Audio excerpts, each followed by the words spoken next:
2026 की UP board परीक्षाओं के लिए तैयार हैं? एक बहुत बड़ा अपडेट आया है जिसके बारे में जानना बेहद जरूरी है। तो चलिए आज इसी पर बात करते हैं। तो आखिर ये बड़ा बदलाव है क्या? देखिए, सीधी सी बात है, जो पुरानी आंसर शीट थी वो अब इतिहास बन चुकी है। 2026 से एक बिल्कुल नई ऑफिशियल शीट आ गई है और इसके बारे में जानना बहुत जरूरी है। तो सबसे पहले ये समझना जरूरी है कि ये बदलाव इतना अहम क्यों है और क्यों पुरानी शीट अब किसी काम की नहीं रही।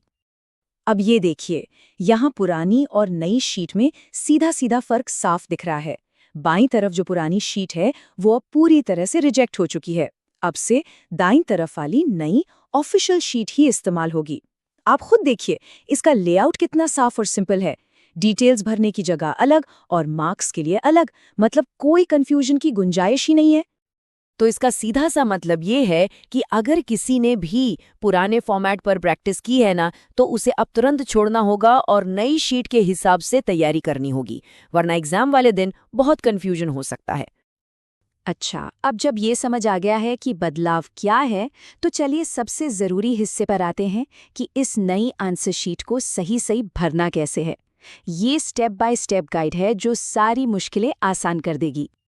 देखिए, पहले पन्ने को भरना अब काफ़ी आसान कर दिया गया है। बस ये 4 सिंपल स्टेप्स फॉलो करने हैं। पहला, अपना रोल नंबर अंकों में, मतलब नंबर्स में साफ साफ लिखें और फिर ठीक उसके नीचे उसी रोल नंबर को शब्दों में लिखना है। जैसे मान लीजिए रोल नंबर है 1 2 3 4 5, तो शब्दों में लिखा जाएगा 1 2 3 4 5। हाँ, एक और चीज दिखेगी, संकेतांक या पेपर कोड भरने की जगह। ये एक यूनिक कोड होता है जो आपके क्वेश्चन पेपर पर प्रिंट होगा।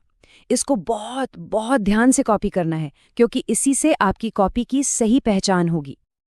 अब कुछ नियम हैं जो है तो बहुत सिंपल, पर उतने ही जरूरी भी हैं। सिर्फ नीले या काले पेन का ही इस्तेमाल करना है, लाल पेन तो बिल्कुल मना है।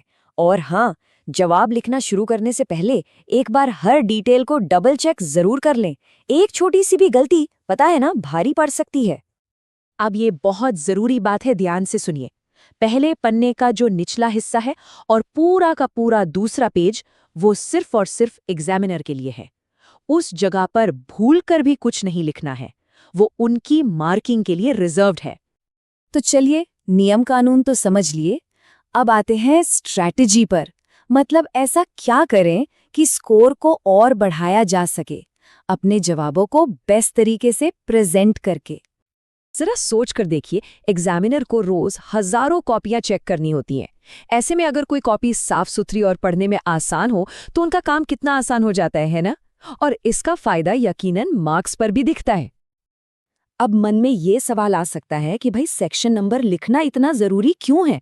तो देखिए, बात यह है कि यूपी बोर्ड में क्वेश्चन पेपर्स के कई सेट होते हैं और हर सेट में सवालों का ऑर्डर अलग अलग होता है। तो जब आप सही सेक्शन नंबर लिखते हैं तो एग्जामिनर को आपकी कॉपी चेक करने में आसानी होती है। हाँ, जवाबों को एक साथ ग्रुप करके भी लिखा जा सकता है, पर सबसे अच्छा तरीका बताए क्या है? हर सवाल और उसके सब क्वेश्चन का नंबर एक नई लाइन में लिखें और फिर उसके नीचे उसका जवाब।